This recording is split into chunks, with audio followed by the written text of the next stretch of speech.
Welcome to The Relay, a podcast from Gulf Relay where we dive behind the scenes of our operations, teams, and industry. Welcome everyone to this segment of The Relay. I'd like to introduce myself. I'm William Everett, Director of Safety for Gulf Relay, located in Clinton, Mississippi, and I'm joined by Cameron Donaldson, who heads up our Fit to Pass Fitness for Drivers program, and I'd like her to tell us a little bit about what she does and what the purpose of the program Fit to Pass is.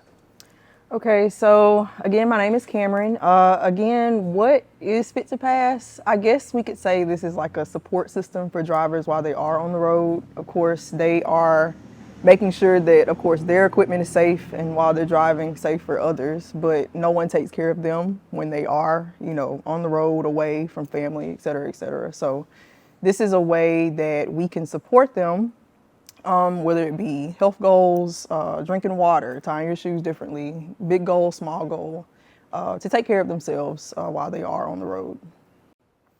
And that's very important for a lot of reasons, primarily as far as our certifications go and things that we have to keep drivers in trucks. Our DOT physical card is on the top of that list, and what we're trying to do is promote for each driver to be able to maintain a 2-year driver fitness card. And what that looks like is once every 2 years, our drivers will go to the doctor, have their blood pressure checked, have their BMI checked, have their diabetic status checked, their blood sugars. They have a whole panel of things done for them to check their physical fitness.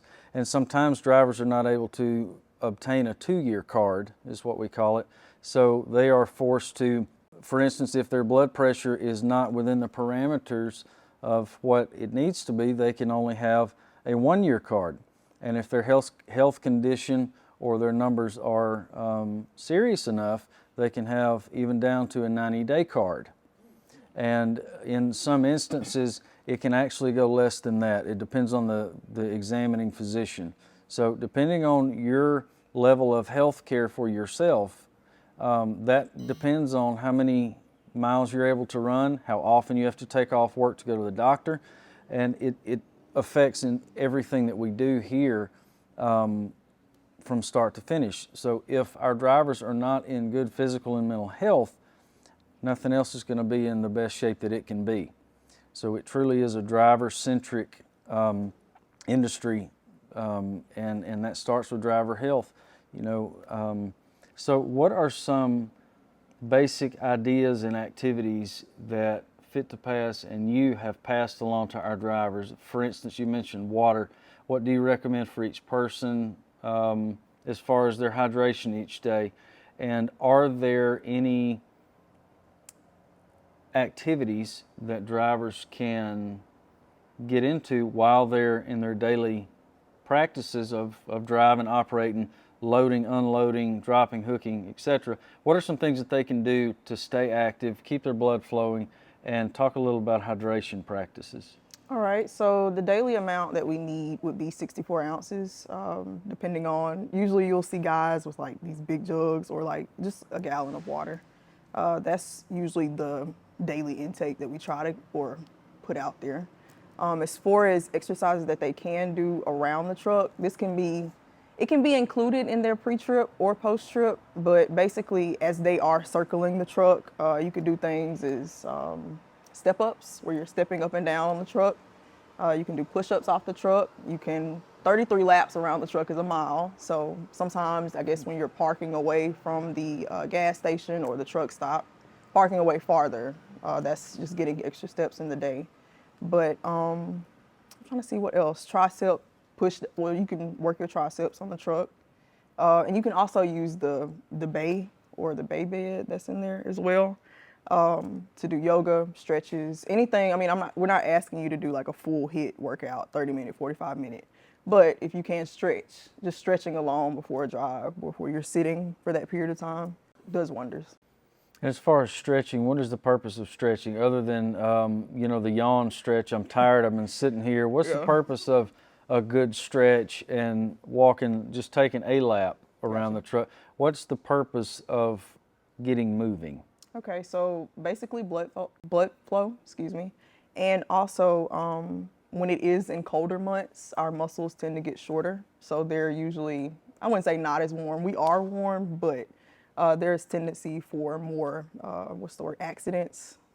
Let's say you can pull something, but just making sure that you are warmed up, or if you have to pull something off a truck or something, you're not pulling a muscle in the same, I guess, action. And I'll speak to the reason that Fit to Pass was considered to begin with. The driver is first priority here. And the driver has one main goal and one main focus each day, and that is to return home to their loved ones or to their place of rest in at least as good of shape as when they left, but we hope for better financially, mentally, physically, and all. So their number one priority for themselves is to take care of themselves. And that doesn't mean just run good miles. That doesn't mean just on-time deliveries. That doesn't mean low idle time and high fuel mileage. That's not what that means entirely. To take care of that physical being, take care of their bodies, eating well, drinking well, snacking well. Snacking is not a bad word. It is not a bad thing. You can have a variety of things that you eat through the day, albeit they should be healthier options. That doesn't mean they have to taste bad. And I'm going to ask Cameron to speak on that. She knows a lot more about these things, obviously, than I do. But I wanted to say, my point in that was that the driver, that one individual driver, is our number one priority.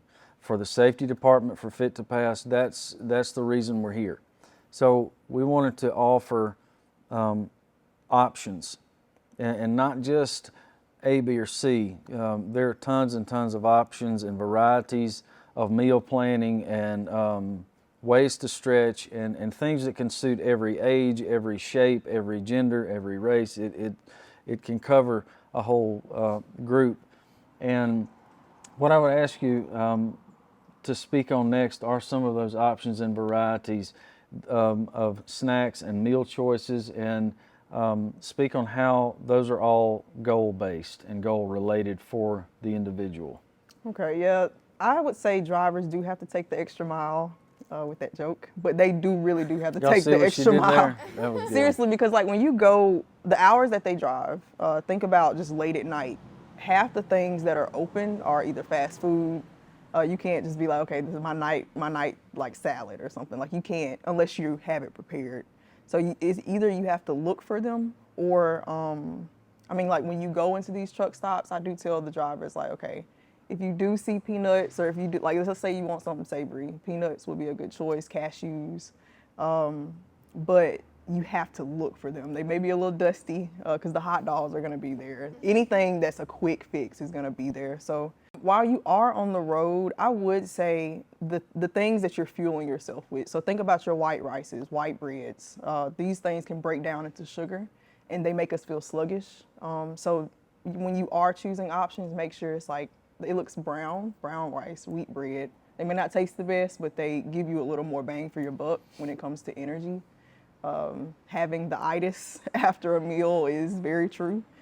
So just being drained while you are on the road probably isn't fun. So what you're fueling yourself with, hydrating yourself with, is very important. Just being ready for your next drive. Well, you heard it from her. So what you put in is what you get out. So what you fuel your machine with is the results you're going to get from it. So making those healthy choices on a more regular basis than unhealthy choices would be a really good first start. And as far as your hydration, if you don't hydrate in a healthy way at all now, anything to start is better than where we are. Yeah. And if you already feel like you're doing a pretty nice job at that, maybe examine your process now and see if there are any improvements. Yeah. We're always looking forward to do more and do better. So what success stories have you seen here? Fit to Pass has been here for some time now, year and a half or so, somewhere in there. Yeah. So we've got some case studies of success stories and some non-success stories. Would you mind sharing a couple of those experiences? I think my first success story was when I first started here, and this was actually one of my first clients. He was so shocked that by drinking water, how much weight he lost just from including that habit into this daily routine. He would come to me all the time. He's like, okay, and I don't know if this is TMI, but he dealt with like going to the bathroom. He said that his urine was a little bit lighter just from drinking water. Of course, when it comes to alcohol, that can kind of round our stomachs a little bit. But he stopped. He kind of cut cold turkey with everything. He was eating a little more, and that's one thing that I feel like is the kicker when it comes to losing weight with a driver. A lot of drivers, they're like, okay, I'm not eating enough, and that's really the main like core of it. You have to eat, you have to fuel yourself to burn, and just to keep like us sitting here now, we're burning energy. So when it comes to that, just making sure that they're getting the right things and the right amount of things. Portion control, that's another thing. How often you are eating those portions. So too much of one thing isn't good. But just by him saying like, man, Cam, water in general, he said it would taste nasty. So I was like, okay, we need to put lemon or lime or just different ways to, I guess, change the flavor. But that was really shocking because it's just like, when you're doing something, you don't really think that you're making an impact or you're making as big of an impact until you hear like, man, you know what, I appreciate you. You know what I'm saying? So as far as another success story, I had a driver that lost 30 pounds. I don't remember the time range or timeline, but that was just him eating a little bit more in the day. And I hear that a lot, that drivers, they don't find time to eat or can't find time to eat. It's always on the go. So I'm very excited to, I guess, be a partner in that change for them.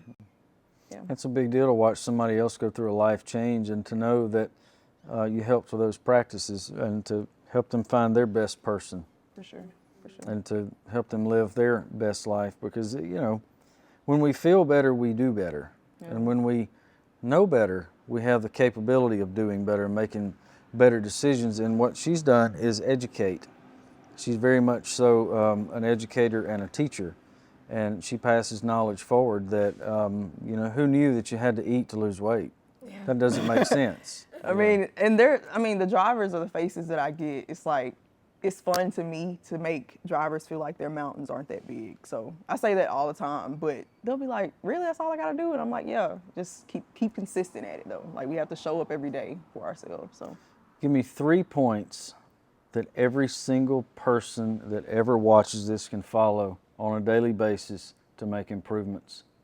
3 basic, simple points. Always fill your cup. And when I say that, I mean mentally, physically. That's with things that you're surrounded around, the environments that you're in. Always try to fill your cup in some way, because you know somebody's going to try to pull, whether that be kids, employers, et cetera, et cetera. Make sure you do that. And really, the other 2 bullet points kind of fall under that umbrella. And when I think of what you asked me, I think of just being well, being whole. Making sure that you have time for yourself. And sometimes with the hustle and bustle of life, we don't really have time to just have self-care. Self-care is important, truly important. And not even to get spiritual, but keep whatever you look to, whatever you pray to, whatever you center yourself with, keep that in the forefront to where you're grounded. When you're faced with anything, you have a foundation to stand on. So speaking of filling your cup and self-care and keeping your higher power at the forefront of your decision making, could you go a little deeper or into a little more detail on how do you fill your cup and what are some self-care routines that you use on a daily basis? I love to listen to music. And when I say music, that's any type. Dancing in the house, I love to do that. I love to go to the gym, yoga. I love to be in those spaces where it's like an adult playground, if you will, more so to benefit my mental health than anything.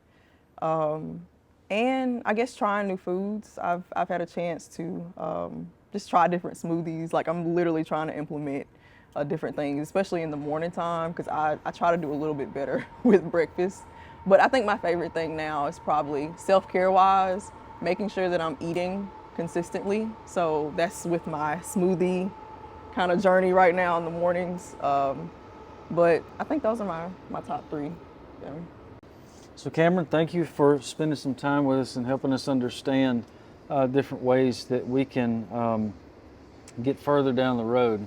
It's a good one. So fill your cup, stay hydrated, remember to eat, remember to rest, and call us if you need us. Safety department and Fit to Pass are always available for you For sure. for anything that we can help you with.